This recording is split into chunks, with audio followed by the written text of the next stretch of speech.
kebanggaan ya bisa menghadirkan Kang Emil di sini karena yang kita tahu beliau ini adalah ya, saya kira wali kota tersibuk gitu kan.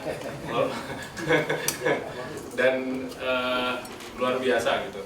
Dan kedatangan beliau sini tentu apalagi kita bandingkan ya dengan kemarin gitu, beliau diundang oleh salah satu partai gitu kan. Beliau nggak datang, kalau nggak salah saya kutipannya karena nggak prioritas gitu kan. Kalau datang ke sini berarti insya Allah ini prioritas buat beliau. Bukan lagi. Ya, saya kira nggak perlu memperkenalkan lebih jauh, tapi saya kira kita sepakat bahwa beliau ini sebagai individu adalah sosok yang cerdas, inovatif, dan juga tegas gitu ya.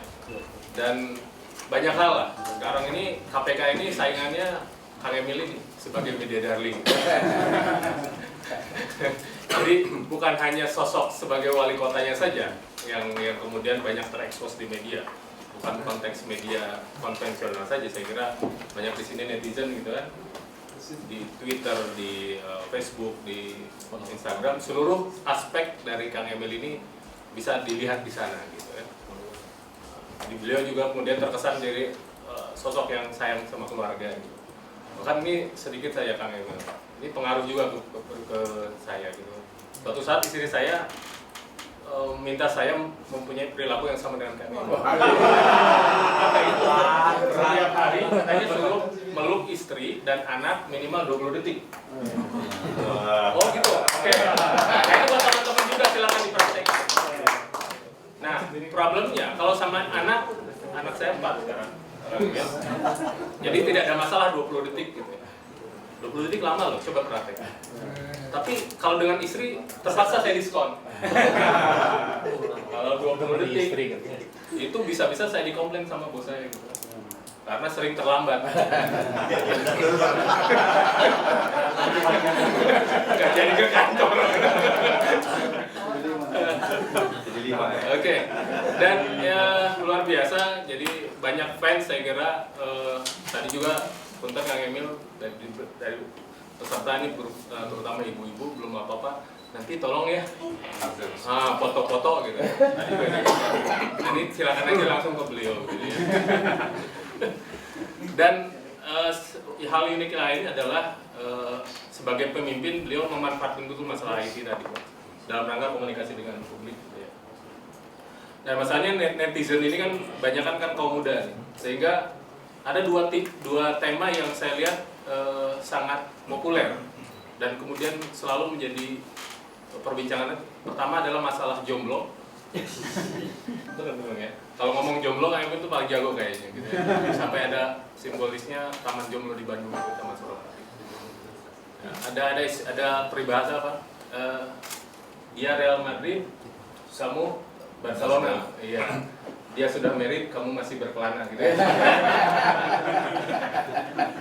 Terus satu lagi, saya lihat di YouTube gitu ya, di stand up comedy, rupanya nanti mudah-mudahan bisa lah stand up comedy mengenai mantan tuh. Apa ada peribahasa apa? Buanglah sampah pada tempatnya. Buanglah mantan pada temannya. Buanglah mantan pada temannya. Oke, tapi kita saat ini nggak akan bahas itu. Kita yang kita tahu beliau ini kurang lebih 2 tahun ya sudah memimpin Kota Bandung, dan saya kira berawal dari suatu kondisi yang tidak menguntungkan karena sebelumnya Wali Kota Bandung harus menjadi pasiennya KPK gitu kan, dan beliau kemudian masuk dengan segala bentuk kerumitan yang ada di situ, birokrasi, masyarakat dan sebagainya.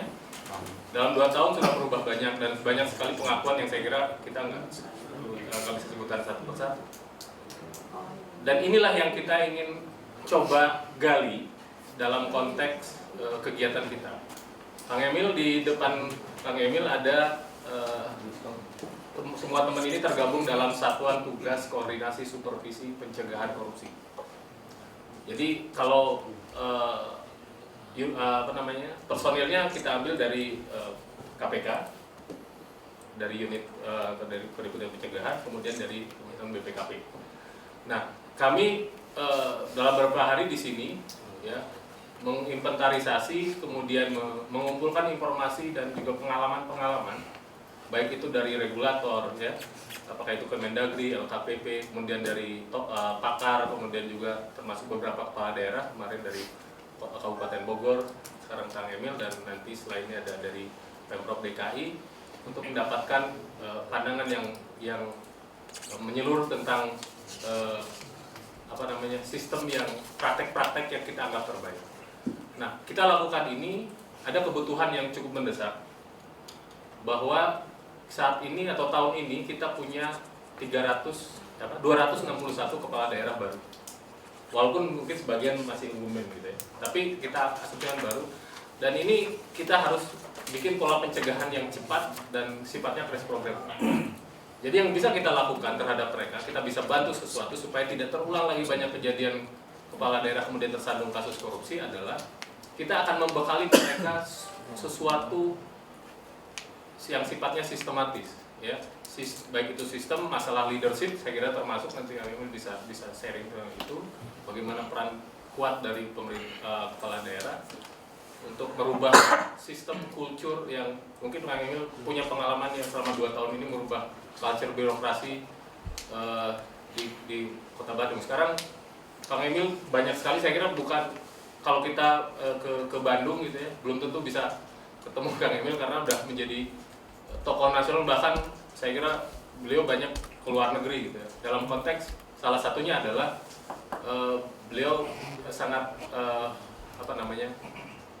ada konsep yang saya dengar gitu ya, kita kan nanti lihat mengenai proactive governance gitu ya, atau juga private partnership program gitu, yang ini menjadi menarik ketika Kang Emil punya ide bagaimana daerah itu tidak tergantung dengan APBD dalam konteks pembiayaan pembangunan kota, yang justru sekarang menjadi salah satu topik kita, pengelolaan APBD, kemudian PBJ, dan juga pelayanan publik. Nah, itu sebagai pengantar, saya menyerahkan sepenuhnya waktu kepada Kang Emil untuk, dengan waktu yang terbatas yang dimiliki oleh Kang Emil, untuk menyampaikan informasi kepada kita semua. Terima kasih sekali lagi Kang Emil, waktu dan tempat kami persilakan. Terima kasih.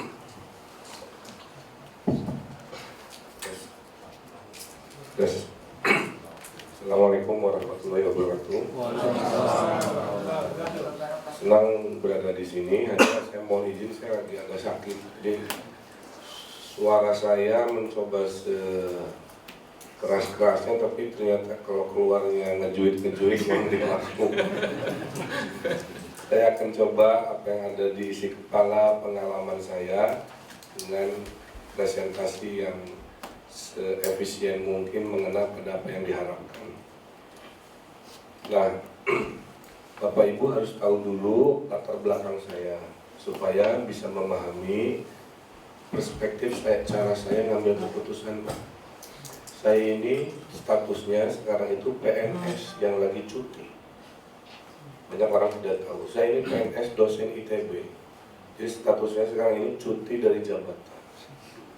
Karena saya dosen, saya terbiasa membaca buku, terbiasa berdebat di seminar, konferensi, memberikan public lecture, membimbing tesis, menelanjangi argumen-argumen yang asal-asalan dan sebagainya. Jadi kalau di medsos saya banyak berargumen yang ini itu sisi kedosenan saya kira gitu.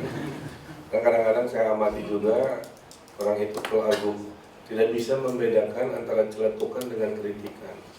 Kalau celetukan asal bunyi, ngomongin gaya, bukan substansi.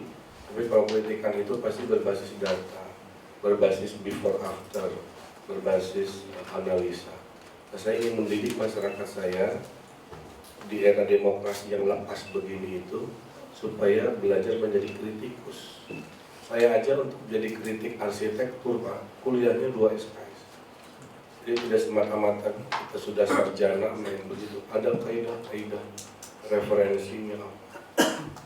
Jadi apa relevansinya terhadap gaya kepemimpinan saya? Waktu saya jadi wali kota, Pak, saya terbiasa survei.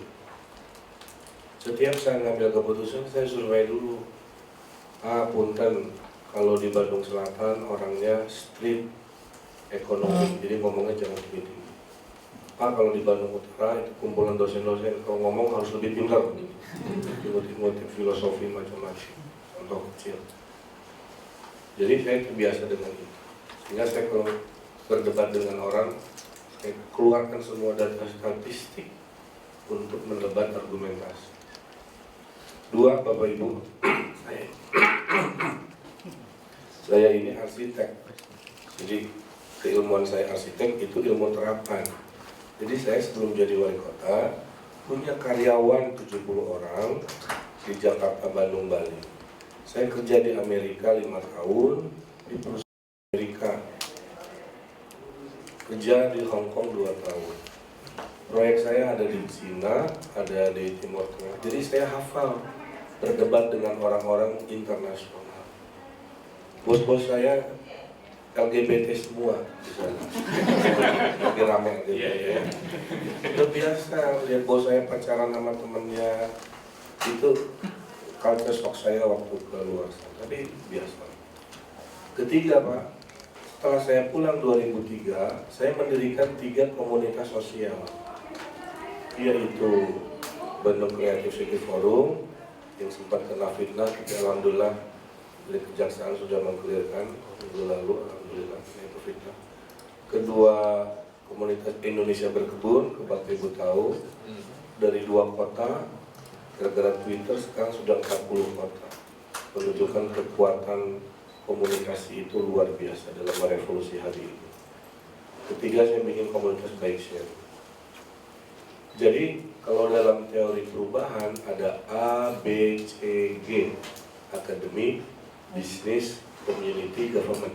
Nah saya ke checklist semuanya, Pak. Pernah jadi akademik, bisnis juga, community juga. Sekarang kursinya di government, ya begitu.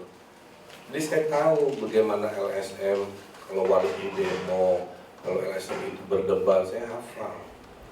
Saya ini bagian dari civil society yang jadi wali kota. Nah, sejarah saya jadi wali kota, saya bukan tipe yang rutenya itu, coba lihat kampanye saya. Rutenya itu bukan, rutenya tidak lazim, Pak. Saya 2013 itu bukan incumbent, bukan anggota partai, bukan pula artis yang beken, Pak. Saya cuma modal sebagai akademisi ITB tadi, sering mengerjakan proyek tata kota di seluruh dunia dan aktif di kemasyarakatan. Itu yang saya jual. Selama modal saya cuma 9% melawan incumbent 30% di awal. Di akhir saya menang 45%, incumbent 17%. Dan seterusnya. Jadi kalau menang kalah pilkada mah biasa. Jadi ke Jakarta bukan soal menang kalah. Masalah kalau saya ngambil keputusan harus lengkap dulu. Hari ini sekali kumpulin, Pak. Ada aspirasi dari Jakarta, dari ini, dari itu. Curhatan warga juga nggak mau ditinggal, macam-macam. Lagi dikumpulin. Nanti saya putuskan mana yang terbaik buat semua. Sebenarnya cara saya begitu. Nah, ini zaman dulu. Nah, jadi Bapak Ibu bisa paham. Kalau ditanya Pak Wali Bandung, kenapa keputusan A begini? Karena itu. Nah, dari dunia profesional, Pak, kelebihannya adalah, kan saya punya perusahaan ya. Kalau punya perusahaan kan harus hidup. Maka saya terbiasa memarketingkan usaha saya. Saya terjemahkan ke dalam pemerintahan, jadi proaktif government. Saya terbang ke negara-negara, Pak. Itu hanya sepertiga yang saya penuhi. Undangannya itu 4 kali lipat. Saya tolak semua kalau urusannya hanya konferensi, seminar, udah biasa, bos. Saya sudah ke 150 kota dunia, jadi kalau saya pergi pasti urusannya ujungnya ada MOU atau ada sesuatu. Saya ke Belanda 2 kali, alhamdulillah dapat 70 miliar dana hibah dari Belanda dan PDAM. Dia bilang kalau mayornya nggak datang, kami nggak kasih. Saya pengen dari mayornya sendiri, visinya gimana tentang urusan air. Datanglah saya ke sana. Sudah Castisus, ya ini saya yakinkan. Itu contoh kecil. Jadi kira-kira begitu. Yang kedua yang saya sampaikan sebagai materi substansi kita, saya berkesimpulan sederhana dan ini patut menjadi sebuah motivasi nanti bapak-bapak ke para pilkada itu apa, kepala daerah. Perubahan itu kuncinya cuma satu Pak, political will itu aja. Bapak mau teori apa aja ada, mau teknologi apa aja ada, mau aturan hukum apa aja ada. Ini si kepala daerahnya mau nggak? Kalau sudah tidak ada mau Pak, ada tipe kepala daerah yang hobinya duduk, dengar laporan dari bawahan, asal Bapak senang, lebih sana lebih ada. Kami kepala daerah menurut teori adalah pragmatic leaders.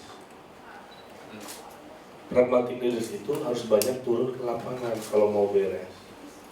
Kami ini setengah leader, setengah manajer, itu tingkat 2 itu Pak. Kalau gubernur itu koordinatif kayak Menko, dia tidak kotor tangannya. Saya nanggapin PKL, nanggapin PSK, nanggapin orang-orang ngelem. Ini tangan saya tiap hari, karena saya naik sepeda ya Pak. Karena saya naik sepeda, nemu masalah saya berhenti, saya telepon. Ada pelanggaran aturan, saya musapin orang, saya tangkap motor, wah kalau diceritain udah ratusan. Itulah pragmatic leaders. Tapi kalau provinsi itu koordinatif leaders, kerjanya mengkoordinasikan. Dia sebenarnya lebih banyak waktu luangnya para gubernur dibanding wali kota atau bupati. Jadi kalau Indonesia mau maju, mental dari kepala daerah tingkat 2-nya harus berpikir yang disebut dengan pragmatic value itu. Harus mau turun, bukan policy making saja. Nah itu evaluasi saya selama 2 tahun 2 bulan. Jadi saya amati juga Pak, waktu saya menjabat di Bandung itu terbiasa kepala dinas setoran uang rutin. Saya baru tahu. Oh berarti selama ini bulanannya wali kota itu ada setoran. Saya juga nggak ngerti kan setorannya dari mana. Pasti kan mereka merekayasa sesuatu untuk menjadi rutinitas. Saya berhentikan Pak. Termasuk ada yang marah juga. Selain rutinitas, Idul Fitri, dinas-dinas setor juga. Itu tradisinya begitu. Ketiga, tradisinya kalau keluar negeri, oh itu dinas juga nyetor juga buat bekal wali kotanya gitu. Semua saya stop ya dengan pertimbangan kan nawaitunya juga, saya bukan dari kaya. Nah, jadi arsitek aja saya dibayarnya dolar Bapak Ibu ya.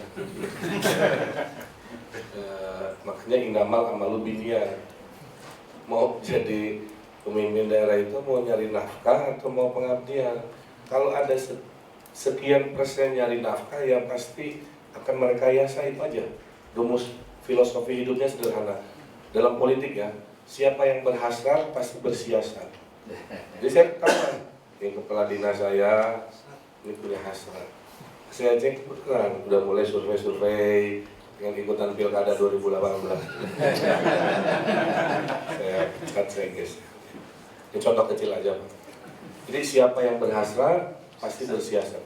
Itu aja kuncinya. Jadi kalau ngobrol sama orang, Bapak bisa secara psikologis rekam mindsetnya. Jadi kalau dia berhasrat kaya, ya pasti bersiasat dengan segala inovasinya kan begitu. Jadi kesimpulannya, ekor itu gimana kepala? Kepalanya lurus, insya Allah ekornya lurus. Kepalanya bengkok sedikit, deviasi sudut bengkoknya makin besar ke bawah. Karena kalau kepala dinas harus nyetor, berarti kan kabinnya juga, suruhannya dia, merekayasa lagi, kan begitu. Terus sampai ke bawah dengan segala praktek. Makanya menurut saya, yang harus kita cari adalah di setengah republik yang akan dilantik ini, memang harus ada sebuah acara yang saya nggak ngerti ya, apakah ideologis, moral atau apa yang menegaskan mereka betul-betul harus integritasnya datang dari mereka sendiri. Saya sudah memberhentikan 3 ajudan Pak, saya cerita aja. Saya nggak suka mencet orang, tapi di situasi kompetisi, jadi saya udah mencetin banyak Pak, udah puluhan, cuman nggak masuk berita aja. Itu yang hadisub, yang dirasa saya pecat. Ajudan yang pertama menjual akses ke saya, karena dia lingkaran A1 saya, siapa yang mau ini, ya tahuan diberhentikan. Satu lagi saya berhentikan polisi pengawal pribadi. Dia mendatengin kafe-kafe, mana-mana ngutip atas nama Pak Wali gitu juga. Yang ketiga nggak bisa jaga rahasia, saya nggak macam-macam, tapi dia bocorin saya ngomong sama siapa, dan kan susah disumpah jabatan kan, susah Pak. Ya itu, jadi saya itu karena latar belakangnya bukan birokrasi Pak, masuk ke dunia birokrasi itu masuk ke hutan baru. Jadi 6 bulan pertama Pak, saya jerawat banyak sekali. Stres. Bisa dilihat, pokoknya Pak, wajah saya suntuk apa gitu ya. Karena harapan masyarakat terlalu tinggi ke saya di waktu pendek. Saya ini bukan orang pintar Pak, tapi saya senang menyesuaikan diri, belajar hal baru. Dan Allah memberikan kebaikan di akhir tahun kedua ini, beritanya baik semua 80%. Nah, saya sharing dulu berita baiknya. Kami dulu pelayanan publik Pak, itu rapornya merah semua. 30 kepala SKPD dinas merah oleh Ombudsman. Pokoknya mah tidak niat melayani lah. Melayani orang pajak dikasih pagar kerangkeng. Tidak melihat kepada mata orang yang dilayani. Lihat sambil ngomong dia makan. Pokoknya mewakili kecuekan pelayanan. Datang jam 9, datang jam 10, kurang lebih cepat tipikal kan. Dengan Ombudsman saya bikin program. Akhirnya per Desember 2015, setelah 2 tahun kami ranking 4 nasional. Rata-rata sudah hijau, beberapa yang kuning. Setelah saya amati, cara merubah itu adalah pendampingan, itu data penting. Kadang-kadang ada komitmen nggak punya ilmunya. Jadi kalau Bapak Ibu mau mengubah Republik ini, saya mohon dibantu, ada tim yang mendampingi Pak. Jadi kayak asistensi gitu. Kalau Bapak hanya menghimbau-himbau saja, memarah-marahi saja supaya berubah, tanpa mendampingi secara rutin, itu mungkin susah buat kami. Jadi kami dari ranking jeblok, ranking 4 itu dengan Ombudsman rutin. Apa sih Pak Ombudsman yang harus saya lakukan? Harus ada kejelasan kapan urusan selesai. Harus ada ruang tunggu, harus ada ini, dan seterusnya ya. Nah, di Bandung sekarang semua pelayanan udah kayak perbankan. Semua pakai meja terbuka, seragamnya dibedain ke seragam PNS, ke seragam pramugari sebagian gitu kan. Dipilih yang good looking semua. Sudah susah di Bandung banyak ya. Jadi relatif menyenangkan ya. Kedua, menurut Menpan, kan setiap lembaga negara, termasuk lembaga Bapak Ibu ini kan dikasih raport sakit ya Pak, akuntabilitas kinerja. Yang kemarin bikin heboh ya, kementerian dinilai lah gitu. Kami juga dapat Pak, 2013 kami ranking 400-an Pak, nilainya 55, duduknya paling belakang, karena pembagian raportnya berdasarkan ranking. Karena saya belum ngerti apa itu sakit, saya kirim dulu Pak Sekda. Pak Sekdanya telepon Pak curhat, Bandung duduk paling belakang, kanan kota Papua, sebelahnya kota NTB. Untuk si Bandung yang kota pendidikan, orang pinter banyak kan dulu. Akhirnya dengan Menpan saya ngajar, diterangkan. Saya bilang, Pak minta pendampingan, sok political will dari saya, ajari saya, tapi saya minta pendampingan. Dibedah, akhirnya Pak Ate ya, deputinya turun, kasih bimbingan. Seminggu sekali Pak, dikirim Pak. Tim kecamatan, kamu les ke Menpan sana. Tim dinas, kamu mulai ke sana. Terus saya bimbing begitu. Sehingga, kalau dulu yang ranking 400 nilai 48 itu, dia membelanjakan uang gak jelas Pak. Saya minta traffic light dibeliin forader. Jadi saya nggak bisa melacak dulu antara permintaan dalam proses penganggaran, ujung-ujungnya tiba-tiba menghilang dalam pusaran kompleksitas penganggaran dan lain-lain, jadi barang yang beda. Jadi seolah-olah kita sibuk, kita membelanjakan, tapi sebenarnya kalau dikumpul-kumpul tidak menjadi tujuan si wali kota. Makanya sakitnya nilainya 48. Setelah 2 tahun, Menpan akhirnya memberikan apresiasi Mungkin ini katanya rekor muri. Kami dari ranking 400, sekarang ranking 1, Pak. Nilai kami 80, satu-satunya kota kabupaten yang sakitnya nilainya 80. Jadi, KPK juga A ya? Masalah. Jadi kita itu, cara saya tidak marah-marah, tidak bentak-bentak, tidak pukul-pukul. Saya datangi, saya motivasi, karena prinsip saya selama dia itu manusia pasti punya hati lah. Ya, saya bimbing, saya pegang, saya ingatkan. Itu mah khas orang Sunda gitu ya. Tapi hasilnya kan kelihatan Pak. Dibahas. Jangan membahas gaya, gitu kan? Itu poin saya. Jadi si sakit kami yang beritanya bulan ini akan muncul, itu membuat saya berkesimpulan bisa yang 2013 Bandung itu terpuruknya luar biasa, mantan wali kotanya masuk ke penjara, birokrasinya bobrok dan sebagainya, berubah sekarang dengan berita baiknya. Keterbukaan publik, awal tahun kita rankingnya belasan, dan orang itu hobi ngejek Bandung kalau Bandung dapat nilai jelek. Jadi, nah, orang Bandung, saya belajar dilatih untuk menyesuaikan diri dengan pola. Ini kata ibu saya, kamu filosofi hidup itu kayak air aja, ikuti arusnya gitu ya, mengikuti bentuk dan seterusnya. Nah, orang Sunda itu kalau di Bandung gayanya memang harus diajak ngobrol baik-baik. Jadi saya menyesuaikan aja. Kalau saya kemana ya saya sesuaikan dengan kultur itu. Karena kalau saya marah-marah dengan gaya Jakarta ke Bandung juga akan cocok. Atau gaya Bandung dibawa ke Jakarta juga nggak akan cocok. Itu mah masalah situasi. Nah, tapi orang Bandung itu Bapak Ibu sangat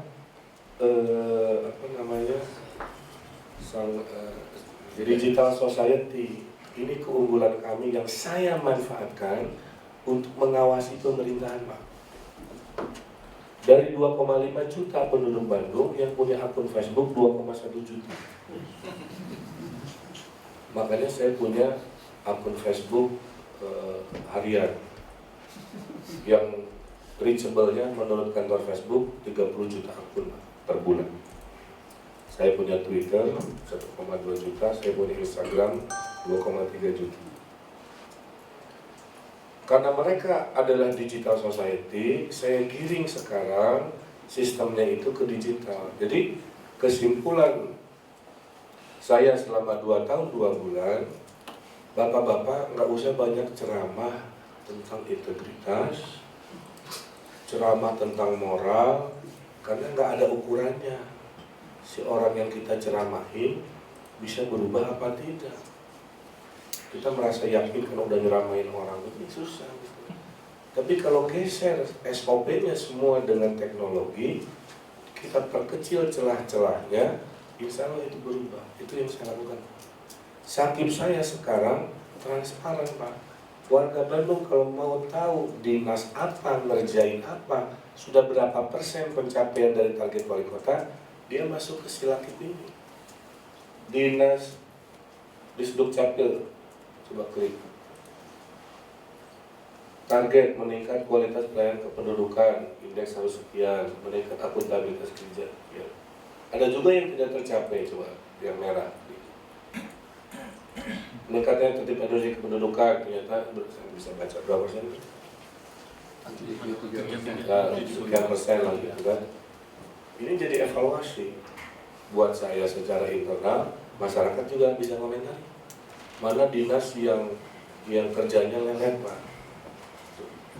Nah ini harus dimiliki oleh si masyarakat yang sekarang punya pemimpin baru itu.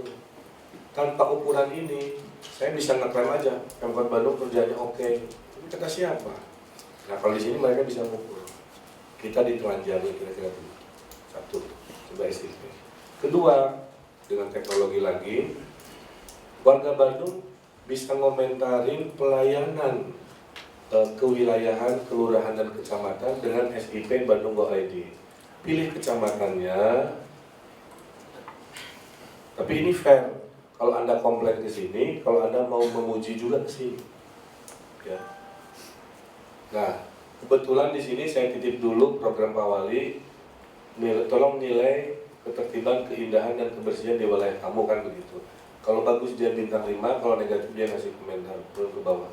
Terus kita ada program indeks kebahagiaan, saya kasih 2. Harus banyak kumpul dengan masyarakat, harus ke masjid, di masjid berbeda tiap bulan minggu ya.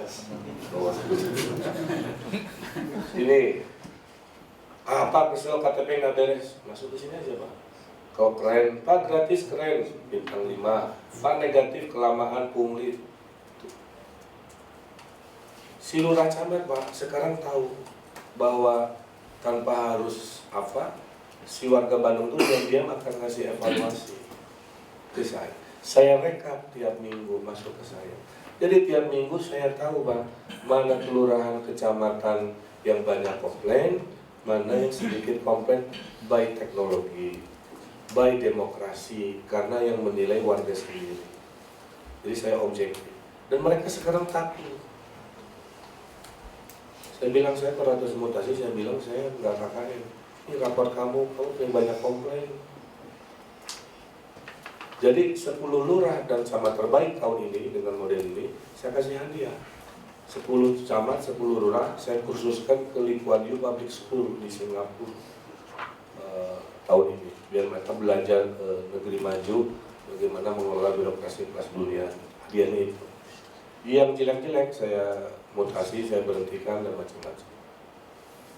Jadi kesimpulannya apa Pak? Kesimpulannya si birokrasi yang tadinya merasa bebas pengawasan, tiba-tiba baik teknologi dia ditelanjangi kan, sehingga apapun yang dilakukan dia punya feeling pasti dia lapor Pak Wali gitu. Sehingga ada satu testimoni di Facebook dari sekian banyak dan begini, Pak Wali saya itu udah bawa duit karena saya tahu si Pak Lurah ini suka duit ya, orang suka miskin. Tapi pas saya ke sana, kok pelayanannya gratis. Oh, kedua, Pak Lurahnya ada di kantor. Biasanya nggak pernah ada. Sekarang dia nongkrong sampai sore dan seterusnya. Jadi Pak, bukan karena lurahnya diganti perubahan positif. Orang yang dulu terbiasa pakai, karena dia tahu sistem dan takut dilaporkan, sekarang berubah. Sehingga moral dari cerita ini menurut saya, keyakinan saya terhadap orang Indonesia yang jago menyiasati aturan, ya, itu kita larikanlah semua solusi kita sebanyak mungkin ke teknologi Pak.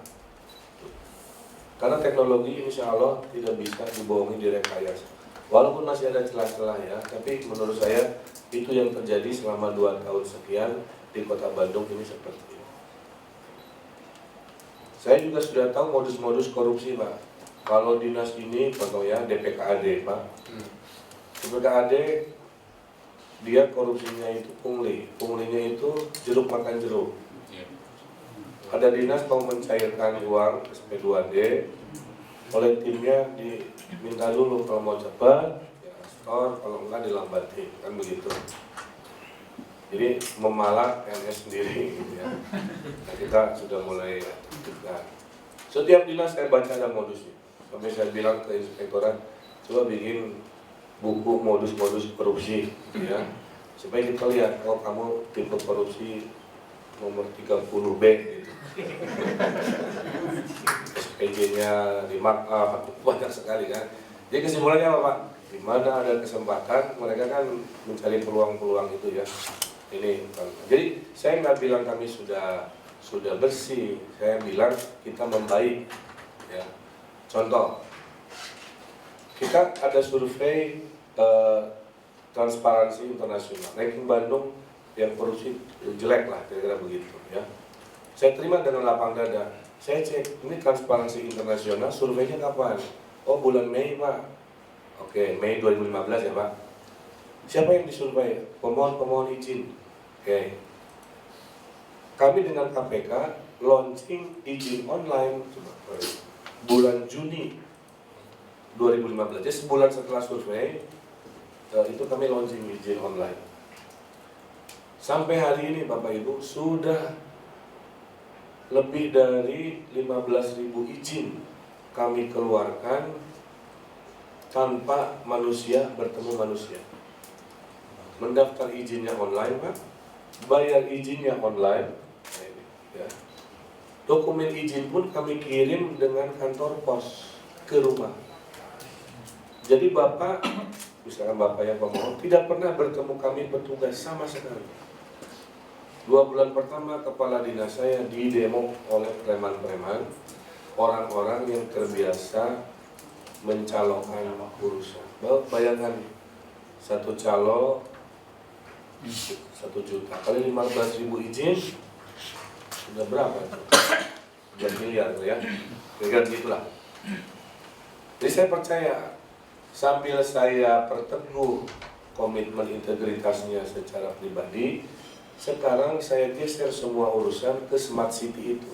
Jadi kumpulan yang saya sampaikan itu dalam dunia internasional disebut smart city. Bandung, Bapak Ibu, sudah punya 300 software, dari e-procurement, e-budgeting, e-musrenbang, dari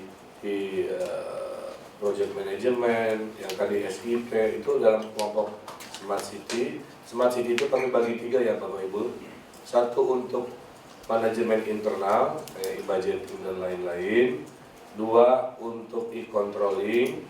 E-controlling itu itu e-controlling ya. Kemudian yang kedua itu adalah observing. Observing itu data kemacetan dari CCTV, data-data dari internet, itu kita analisa oleh sistem yang canggih. Yang ketiganya adalah connecting. Nah, itu yang tadi dibicarakan, untuk berkomunikasi dengan warga. Dulu Pak, dinas-dinas saya nggak punya sosial media. Apa yang terjadi? 3 bulan pertama komplain ke saya ribuan Pak, saking banyak. Sekarang saya sedikit mendapat komplain, kan mereka udah tahu orang Bandung. Kalau urusan macet, jalan, disub. Kalau taman kotor, taman nggak ada lampu, dinas taman. Kalau ada bencong, ada doger monyet, ada PKL mengganggu, Pol PP, dan seterusnya. Udah tertib, tenang. Nah ini saya reformasi juga. Hei Bapak Ibu, saya bilang, kamu mulai sekarang kalau kerja harus pakai foto. Kan dulu kami sering dibohongin Pak. Gimana, beres? Siap Pak Wali, siap, beres. Beres Pak, saya di lapangan, kan beres, saya gitu ya. Tes Pak saya ke lapangan, ke koordinat yang harus ditertibkan, terus saya telepon. Pura-puranya saya nggak di situ kan, ini gimana? Oh, ini bohongin saya Pak. Dia tidak bergerak, nggak punya derek. Bayangkan kalau saya iya kan, terus saya harus nasihatin si orang itu ke ribuan orang, nggak bisa. Saya di sini, saya nggak percaya mulai sekarang kamu kalau kerja basisnya foto, before after kelihatan. Ini Pak, tiap hari ratusan ribuan foto diupload oleh lurah, camat, dinas-dinas semua. Pak Wali, ini kotor sekarang bersih, ini bolong sekarang ditambal, ini apa gitu. Jadi inilah keluar biasaan smart city kepada masyarakat yang mentalnya masih kadang-kadang suka ngeyel-ngeyel menyiasati itu Pak. Maka saya boleh sampaikan kesimpulannya, mengubah mental birokrasi itu 20% ya kampanye integritas, 80% by system, itu aja. Kemudian ingin saya sampaikan juga, saya dibantu dengan PP 4D itu ya, tim perbantuan yang kejaksaan, kepolisian. Karena dari pihak APH juga ada sebagian yang kadang-kadang ngarang-ngarang Pak. Pak Wali lapor, saya diporotin oleh APH jenis ini gitu ya. Kenapa saya bilang? Iya Pak, kita nggak tahu ngapain didatengin, dicari-cari di perintilan-perintilan, gitu, diancam-ancam diperiksa. Camat saya diperiksa oleh APH hanya urusan belanja spanduk KAA yang nilainya itu hanya 18 juta Pak. Kalau 18 juta kan nggak harus dilelang, kita beli langsung ke toko A gitu. Diperiksa karena ada laporan, kenapa kamu belinya di toko A? Berarti kamu KKM. Coba bayangkan kalau semua urusan begitu dijadikan perkara, mereka juga jadi panik kan begitu ya, contoh kecil Pak. Nah jadi sekarang saya menggunakan amanat dari Pak Jokowi itu untuk mengamankan peluang-peluang negatif di lapangan. Apa yang saya lakukan? Setiap pembelian aset harus ada clearance dari kejaksaan. Kalau nggak ada clearance LO dari kejaksaan, nggak boleh melakukan transaksi. Karena saya tahu kalau Pemkot mau beli aset tanah, Pak, pasti ada kong kali kong. Harusnya X ditambahin dikit, nanti berdebat supaya tetap X, nanti X kebayar, ada gratifikasi setelah transaksi terjadi kan, si A nitip sekian, si B nitip sekian, wah udah hafal modusnya. Nah sekarang saya coba amankan, walaupun secara logikanya masuk akal, diperkuat oleh itu. Jadi sekarang saya mencoba mengamankan diri Pak, karena walaupun saya coba reform juga, yang jahat-jahat ke saya banyak. Ya itu suatu fakta yang tidak bisa dihindari. Maka sekarang daripada saya mengamankan diri. Gitu. Kemudian 2,5 tahun ini saya berhadapan dengan sebuah situasi. Mohon izin ini renungan bersama ya. Ternyata yang menghambat kemajuan negeri ini menurut saya adalah regulasi kita sendiri Pak. Regulasi ini seolah-olah kitab suci ya Pak, yang seolah-olah harga mati itu. Sehingga setiap ada inovasi yang tidak tercover oleh substansi dari peraturan ini, nggak boleh ada, matilah inovasi itu. Kalikan Pak, ratusan urusan yang mati muda gara-gara peraturan itu yang menyebabkan negeri ini nggak maju-maju. Contoh Gojek Pak, harusnya dicari solusinya. Tidak bisa, transportasi itu tidak mencakup motor, ya saya juga tahu. Tapi kan realita di lapangan ojek ada, dibutuhkan, terus bisa online. Oh karena nggak ada, nggak boleh. Awalnya begitu logikanya. Padahal Mendagri dulu pernah menasihati saya untuk sekolah wali kota. Pak Wali, peraturan itu dilahirkan untuk mengelola situasi. Pada saat situasinya berdinamika, tidak sesuai dengan prediksi peraturan itu, maka kasih feedback kepada kami untuk mereformasi si peraturannya. Jadi kesimpulannya itu. Contoh kecil, KAA Pak, saya diperintahkan Pak Jokowi membereskan 20 proyek. Waktunya cuma 60 hari. Kalau pakai jalur normal, setahun setengah juga baru selesai Pak. Tapi keluar Perpres, keluar pengamanan dari BPKP, BPK, Kepolisian Kejaksaan boleh ditunjuk langsung. Waktu saya nunjuk langsung juga, si kontraktor yang nunjuk langsung diperiksa BPKP dulu. Benar nggak yang ditunjuk langsung dia punya pengalaman, kredibilitas begitu. Kalau nggak juga itu susah. Gimana kriteria saya nunjuk langsung tanpa lelang itu kan, situasi itu. Ya, saya melakukan pengamanan juga, kira-kira begitu. Ya. Apa yang terjadi Bapak Ibu? 2 bulan selesai. Saya bilang, ya Allah, kalau semua urusan Republik ini ada cara baru, kerjaan 1,5 tahun Pak, beres dalam 2 bulan. Kalau ini dikalikan dengan ribuan urusan di negeri ini, kayaknya Indonesia negara maju. Tapi saya nggak spesifik ngomongin semua harus jadi ditunjuk langsung, bukan itu poin saya. Poin saya kesimpulannya, jadi selama ini yang membuat kita perlahan-lahan itu adalah regulasi sendiri.